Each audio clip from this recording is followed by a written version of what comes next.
Assalamu alaikum wa rahmatullahi wa barakatuhu, dear sister. You've written to us regarding your marriage and how you are experiencing domestic abuse at the hands of your husband. Subhanallah, let me just let you know first of all that this kind of abuse is not okay in Islam, and it's not okay at all even.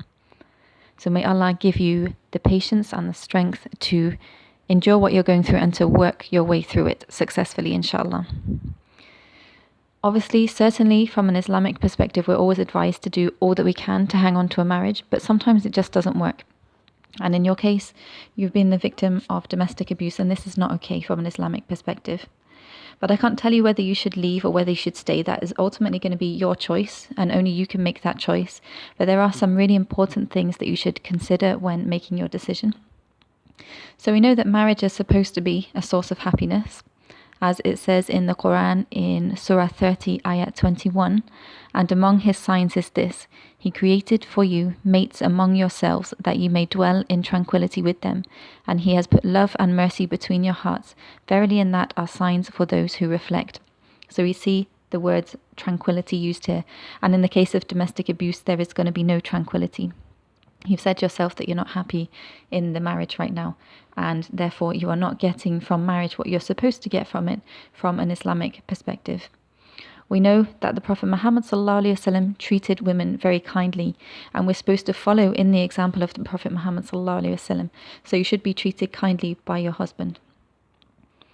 And it even says in the Quran in Surah 4, Ayat 19, O believers, treat women with kindness even if you dislike them. It is quite possible that you dislike something which Allah might yet make a source of abundant good. So we know that women are supposed to be treated with kindness. The Prophet Muhammad treated women with kindness, and the Quran itself, Allah tells us or tells men to treat their women with kindness, even if they don't like them. And also forbidding bad behavior towards women as well. As it says in the Quran in Surah 19, Ayat 90, Indeed, Allah orders justice and good conduct and giving to relatives, and forbids immorality and bad conduct and oppression. He admonishes you that perhaps he will be, or you will be, reminded. So here we see the example of how Allah forbids being immoral and having bad conduct towards people and oppressing them, which in the case of domestic abuse, this is what's happening. So not only does Allah say that men should be kind to their women, but the Quran also says, Allah tells us that we should be good to people, that we should not be immoral, and that we should not oppress. And in the case of domestic abuse, none of this is happening. There's no kindness and there is no holding back from oppression. And it's not even just this kind of behavior that's expected towards women, towards spouses. It's that we should behave this way towards everyone. We should be kind towards everyone, not just spouses even. In fact, it even says in Imam Nawawi's 40 hadith, in hadith 32, that there should be no harming or reciprocating harm. So that's very clear. It's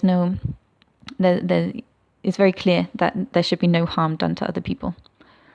So there are many scholars that would say, in this case, based on just these few ayats and hadith that we've referred to, that domestic abuse is not okay.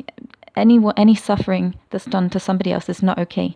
And therefore, it's said by the scholars that a woman who's suffering from domestic abuse should go to the proper authorities and report her husband because he's committing a sin.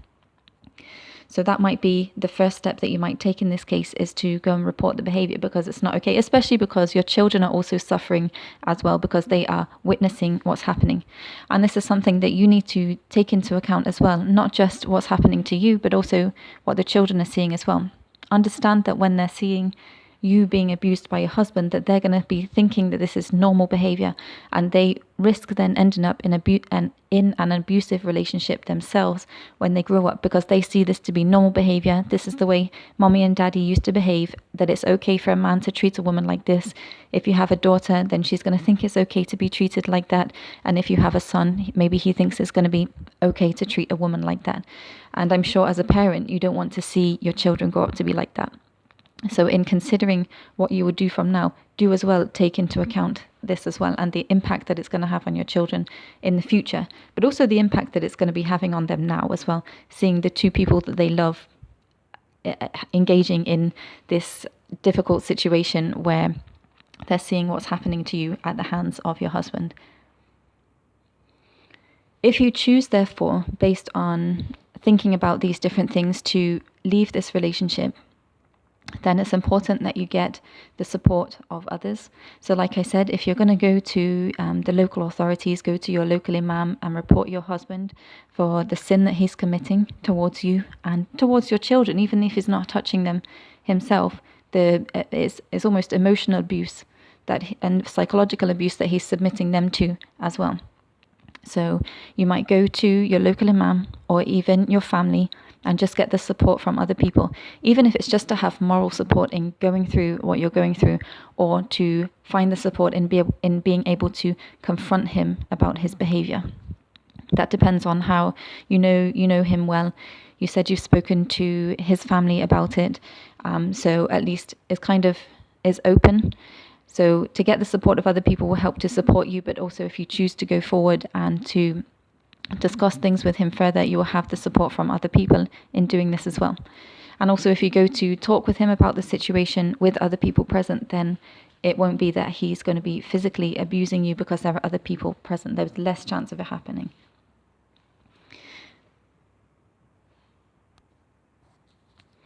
It might be that if you're able to approach him calmly with somebody else to support you, or maybe the imam or a counselor from the mosque who can serve as a mutual person in the agreement, you can talk amicably about moving forward, either in the relationship if you choose to try and overcome the difficulties, or if you choose to make your separate ways, then you might discuss things like how you share custody of the children, for example.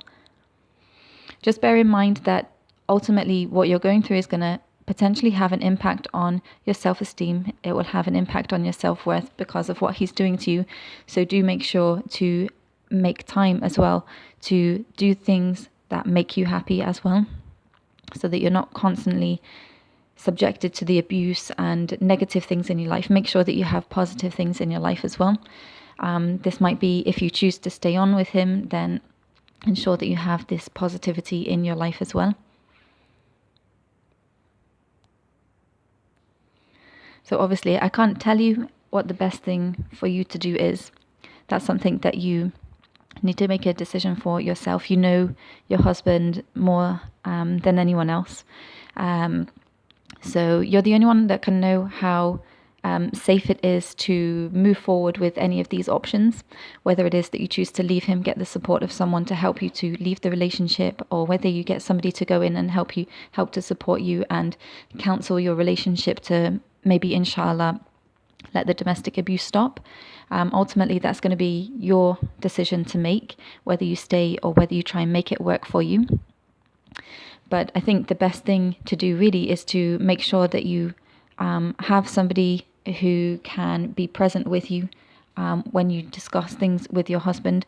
Let it be a safe space where you can talk about things without fear.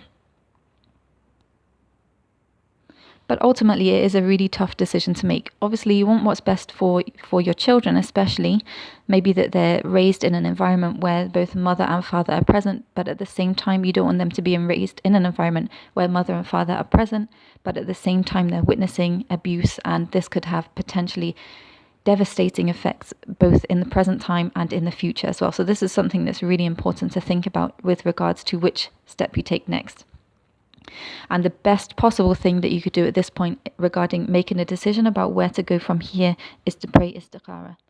Ask Allah to guide you in making the best decision, the decision that will be best for you, best for your children, and best for your future, and that will be most pleasing to Him, whether that be that you stay or whether it be that you go.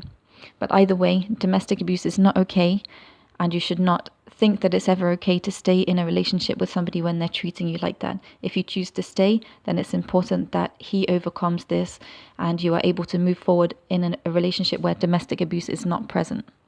But pray istikhara and ask Allah to guide you to make the best choice that will be best for you, that will keep you and your children safe, inshallah. May Allah guide you to make the best decision, and may He make things easier for you. May He grant you and your children and your family the best in this life and the next, inshallah.